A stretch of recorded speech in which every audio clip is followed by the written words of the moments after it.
heard that echo when you walk past a stormwater drain, like deep down that dark. What is street art? Where did it come from? And what is its value for Toowoomba? The Garden City has been put on the map due to beautiful and creative murals being painted all over the city, attracting local, national and international artists and many more tourists.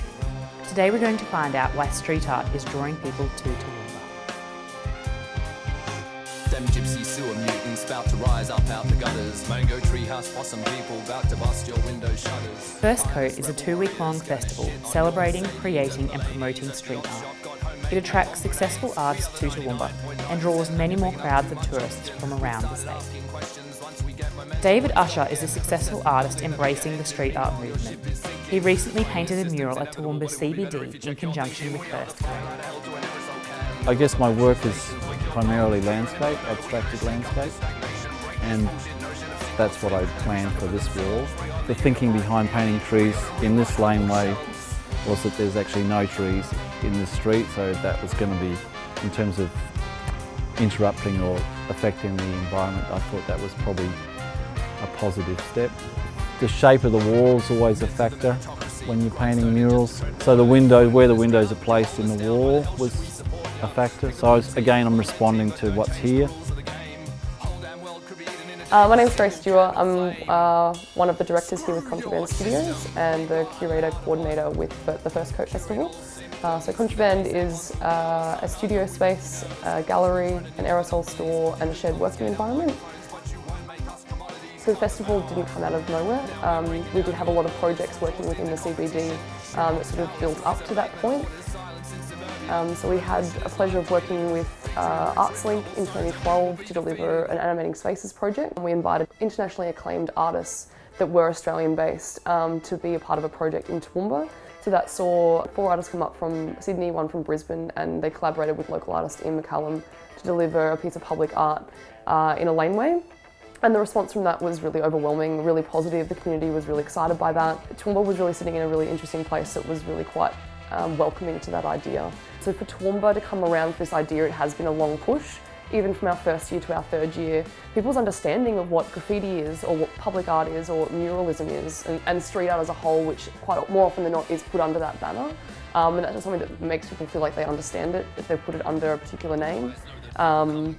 It's certainly far more acceptable in Toowoomba now than it was in our first year. So we've come a long way from those very early projects in educating our local community on the value that the murals have, not just for dollar value in their business, but for placemaking and pride and ownership of our community. An example would be a laneway that, for whatever reason, is a hotspot for graffiti with regular history of tagging, whether that's poor lighting or down the back laneway, where there's not a great deal of traffic or security. Those sort of spaces in any setting really lend themselves to illegal graffiti.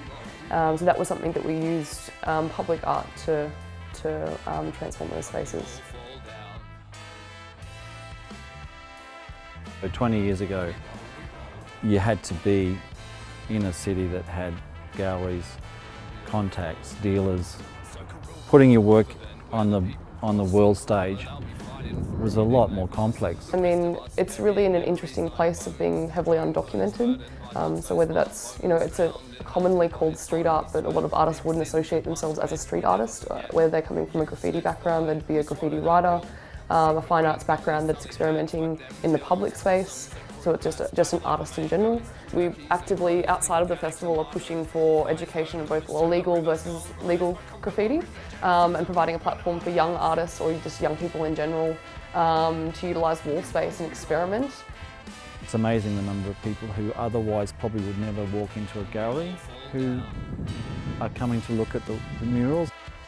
There's something really beautiful in the idea that people are stopping to look at a piece of artwork as opposed to someone's signage. So what we are seeing is that is a draw card for people stopping. For me, I'm excited by the tourism factor for the general public wanting to be a part of it, but also artists that see Toowoomba as a destination of places they want to paint. There is that sense of an art trail, and that is something that you can walk around and experience throughout the heart of our city. And I think it's a beautiful thing to see a new piece go up next to an old piece. And as you drive past, you can see that that's reshaping the entire aesthetic of a place. There really is something special about Toowoomba. Bland and decrepit walls in public spaces are being transformed into larger-than-life works of art. This is creating a thriving artistic culture that benefits the wider community, and tourists coming to witness the transformation stimulate the economy. We can only imagine how beautiful and artistic Toowoomba will look like in the years to come.